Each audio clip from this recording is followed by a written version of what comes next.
Oo. Minsan, nakakapagod din. Yung tipo mag-chase ka ng tao, ibigay mo lahat. Diba?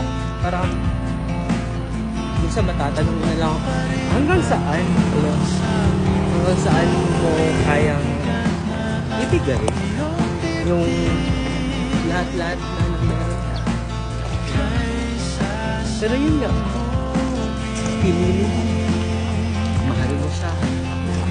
Kaya, kahit gaano katagal, kahit minsan, parang wala nang patutunguhan. Pero, bigay ka pa rin ng bigay. Pero darating din yung puntong, wala eh. Wala. Parang, suko ka na lang. Diba?